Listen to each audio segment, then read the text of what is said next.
Sana malaki-laki yung kikitain natin dito sa hipon, Tay. Sana nga anak, kahit umabot man lang ng 300,000 yung kita natin dito. Tay, pagdating natin sa lungsod, huwag tayong dumaan sa highway. Bakit naman anak?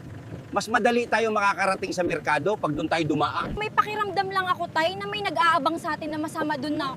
Ganun ba anak? Sige, sa ibang lugar tayo dadaan kung gayon.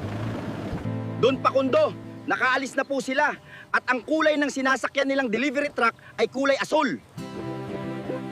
Sige, mabuti at pinaalam mo agad sa akin, maasahan ka talaga.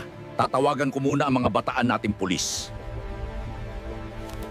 Hello, harangin nyo pag may dumaan diyang asul na delivery truck at kumpiskahin nyo lahat ng karga, gawan nyo ng violation. Sige, Don Pakundo, masusunod po. Nakaposte na po kami dito sa highway. At tiyak dito po yung dadaan patungong merkado. Malapit na tayo sa pagde-deliveran natin, anak ma. Mabuti at dito tayo dumaan, Tay, para makaiwas tayo tulad ng nangyari sa delivery mong mga mais na hinarang sa highway. Salamat talaga, anak, sa payo mo at nakaabot tayo dito ng walang aberya. Walang problema, Tay. Gusto ko lang po makatulong sa inyo. Madam, magkano po yung bili nyo per kilo ng ganito kalalaking hipon? Mga nasa 1,000 per kilo ang kuha namin pag ganito kalalaking hipon. Mahal din pala bilihan ng ganitong hipon. Oo, dahil walang ibang nagha-harvest ng ganito ngayon, parang kayo lang ata nakapag-deliver ng ganito dito. Sige po ma'am, timbangin nyo na po lahat. Sige, Papa, timbang ko sa mga tauhan ko lahat at antayin nyo na lang kung ilang kilo lahat.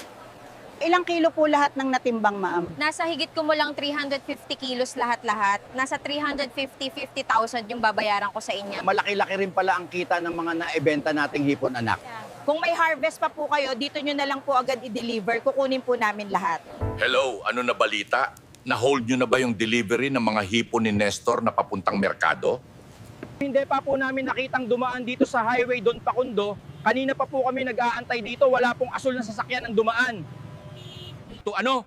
Akala ko na harang nyo na sa mga oras na to, wala naman kayong mga kwenta.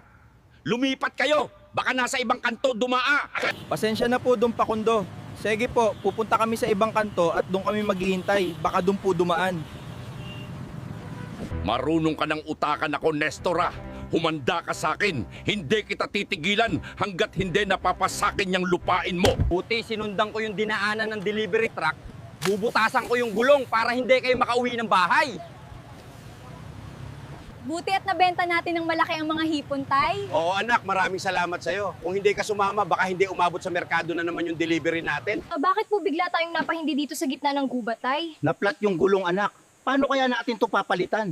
Hindi tayo nakadala ng ekstrang gulong. Mukhang aabotan tayo ng gabi dito, Tay. Nasa gitna pa naman tayo ng kagubatan.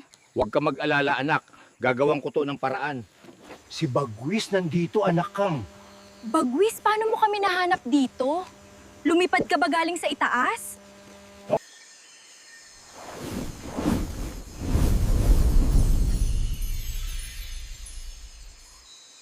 Anak, tingnan mo yung gulong biglang naayos. Wow, ang galing mo talaga, Bagwis. Pati mga bagay kaya mong ayusin.